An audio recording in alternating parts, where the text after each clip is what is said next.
feel low, you can still go. Even when you feel slow, you can still go. Even when there's no hope, you can still go. I never answer to no, man, I still go. Go, go, go, go, go, go, go, go. Brian Giles from Brian Giles MTG. And hoo-ha! I wasn't expecting any spoilers from Lord of the Rings until tomorrow, but we got some teasers already. So let's jump into this. Starting off with the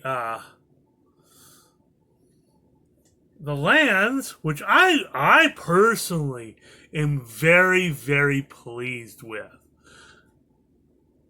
At least the lands that they're showing now, which I believe are like to be the full art lands, it seems to be that they're using the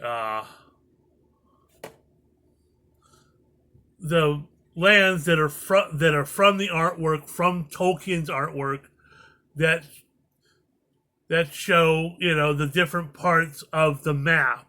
So I guess if you can put these together, you can actually make a maybe something similar to the map of Middle Earth. So we have the lower half of the map, which includes most of what Gondor is: Minas Tirith, the Druidon Forest, the Emyn Muil. It shows Isengard and Helm's Deep, and Dol Amroth, which is not spoken of in the movie but is mentioned in the books. The Anduin River. So it really shows Fanghorn Forest. It shows a lot of the original map that was done by Tolkien himself. I'm very pleased with this. The swamp shows the parts of the map of like Mount Doom and Mordor, Cirith Ungol, and the Minas Morgul and Barad-dûr. So it really does show the places on the map where the story happens.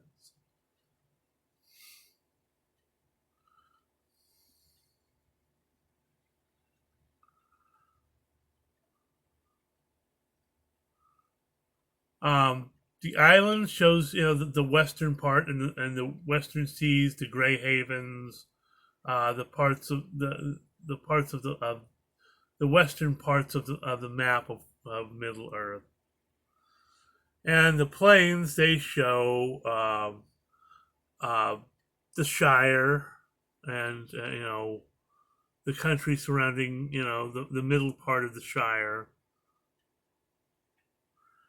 And the forest up here, they show like the Misty Mountains, Lorien, Mirkwood. So yes, I think it's very on flavor.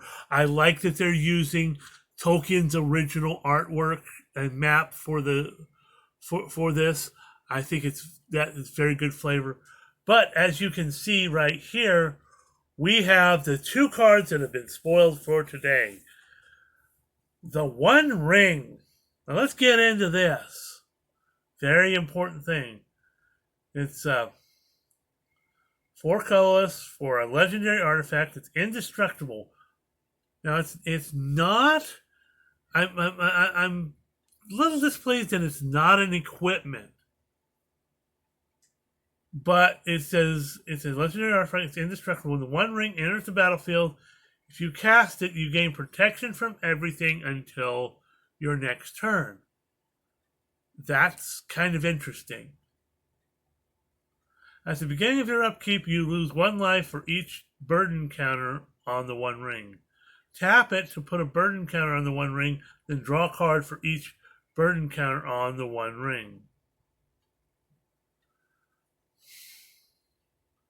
So, not using the ring is better. But it's there if you need it, but then you have that drawback, you lose life.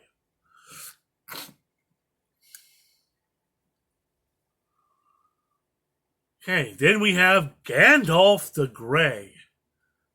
Now, this looks a lot better than the concept artwork that we saw on the original, when they originally announced the set. I like this. It's very much on flavor with what Gandalf is and who he is. He has his wizard staff, and he has Glamdring the sword. So this I like. It's 1 red, 1 blue, and 3 for a 3/4 legendary avatar wizard. It says whenever you cast an instant or sorcery spell, choose one that hasn't been chosen. You may tap or untap target permanent. Gandalf the Grey deals 3 damage to each opponent. Copy target instant or sorcery spell you control. You may choose new targets for the copy, or put Gandalf on top of its owner's library. Ooh, that's interesting. He has a multitude of different effects.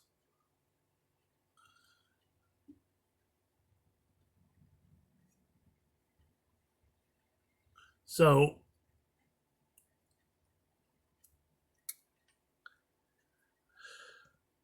you have to choose. It's not a choose one, an effect. So, it's basically a cross off the list type of thing. So, you cast an instant sorcery spell. You choose one of them, then you cross that one off the list. And when you get down to the last one, the last one usually is put him on top of its owner's library.